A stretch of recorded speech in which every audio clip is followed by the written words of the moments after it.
Corona बीमारी ने मुड़ तो अपने पैर पसारने शुरू कर दिते ने ते सरकार वालों इस तो बचा लई दोबारा कई चीज़ां ते पाबंदियां लगा दित्तियां ने ते रात दा नाइट कर्फ्यू 8 बजे तो शुरू कर दिता है ते सारे रेस्टोरेंट ते ढाबियां आज भी बैठ के खाना खाण ते पाबंदी लगा दित्ती है। पर इस दे बावजूद भी कई अजिहे ढाबे ते रेस्टोरेंट वाले ने जो शरेआम ही इन्हां नियमां दियां धज्जियां उड़ा रहे ने ते उल्टा पुलिस वालियां नाल ही धक्केशाही की जा रही है।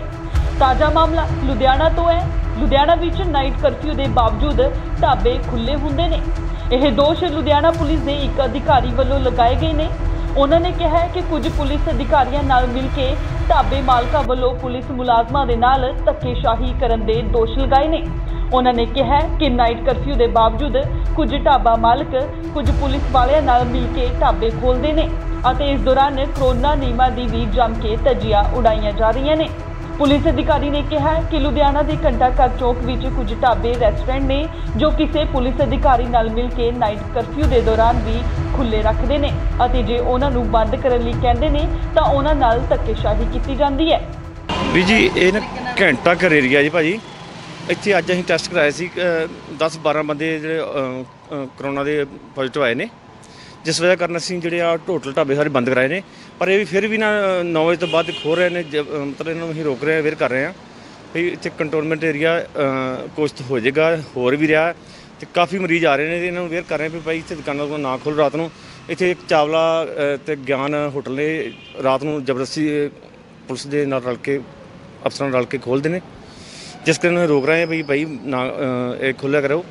पर काफ़ी लोग इत्थे 19 रात को 9 बजे तो बाद अंदर वाड़ लेंदे बाहर कढ़ लेंदे ने तो इन्होंने रोकया ही भाई ना ये काम करो पर ये जल्दी जबरदस्ती कर रहे साडे नाल तो इन्होंने बेनती कर रहे हैं भी इत्थे भाई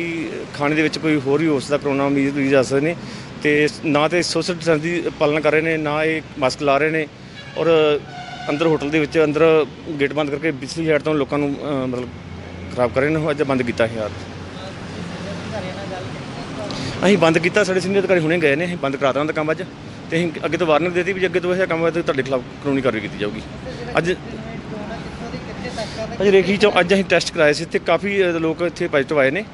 असीं उन्हें बेनती कर रहे हैं भी इस तो बाद भाई काम ना करो जो करोना दियां हैगियां ने इंस्ट्रक्शन ने CP सर दियां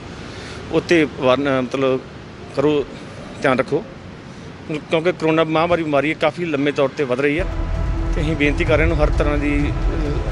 कार्रवाई कर रहे हैं ध्यान रखो लोगों को अवेयर कर रहे हैं भाई सब ये बंद करो काम। लुधियाना तो Pradeep Bhandari indoor TV Australia.